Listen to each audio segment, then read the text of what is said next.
Sveiciens visiem! Endijs no Termo.lv. Jautājums, kāpēc siltumsūknis nespēja sasniegt uzstādīto temperatūru telpā? Es šo jautājumu nereti saņemu. Gribu izstāstīt, kāpēc tas tā notiek. Tātad pirmais ir jāsaprot, kā iekārta darbojas. Tātad siltumsūknis, principā jebkura brenda siltumsūknis, tātad primāri darbosies pēc ārā temperatūras. Tas nozīmē, iekārta skatīsies, jo ārā būs vēsāks, jo iekārta pados siltāku ūdeni radiatoros vai siltajās grīdās. Un tātad lielākai daļai ražotāji šī iekārta stingri pieturās pie šī norādītās uzstādītās līknes. Pieņemsim, iekārtai ir pateikts, ka tad, kad ārā ir 0 grādi, tad viņai apkuras sistēmā siltajās grīdās ir jāpadod, teiksim, 30 grādus silts ūdens. Un, pieņemsim, jūsu sieva izdomā, ka viņa vēlas, lai mājā būtu nevis 22 grādi, bet 25 grādi silts. Un pieiet pie pults, kas ir uzstādīti, teiksim, kaut kur vai uz iekārtas vai jums mājā, un uzliek, ka nepieciešamā iekštelpa temperatūra ir 25 grādi. Bet kas notiek?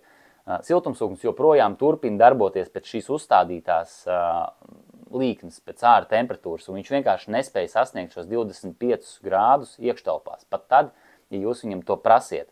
Tāpēc, ja jums nepieciešams iekštelpās palielināt temperatūru, jums bieži vien nāks palielināt arī šo apkuras līkni, ko jūs esat uzstādījuši siltumsūknim. Tad, ja jums vairs nedara šie 22 grādi telpās un jums vajag 25, tad jums jāapceļ arī apkuras līkni. Un tā ir tā lieta, kas ir jāzina, jo vienkārši iekārta pati no sevis nevarēs pacelt šo temperatūru. Tas nav kā granulu katlam vai gāzes katlam, kur jūs uzliekat vienkārši iekštelpu temperatūru, un gāzes granulu katls tur silda ar 60 grādu vai 70 grādu karstu izjošo temperatūru un viegli spēj šos 25 grādus sasniegt. Tā kā tas tāds būtisks punkts.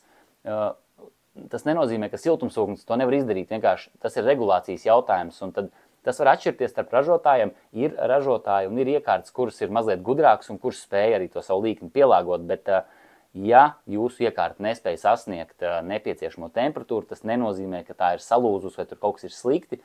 Visticamāk ir problēma kaut kādos regulējumos, un ja jūs paši netiekat galā, noteikti uzvaniet mums vai savam uzstādītājiem, ja tas ir kāds cits, un vienkārši konsultējieties ar viņu, un viņš jums palīdzēs sasniegt to vēlamo rezultātu labāk pajautāt, nekā kaut ko saspaidīt, un pēc tam viss ir slikti, un nekas nestrādā. Tā kā, ja iekārta nevar sasniegt nepieciešamo temperatūru, nekrītam panikā, sazinamies ar uzstādītāju un kopīgi risinam un mainam uzstādījumus. Tas arī viss.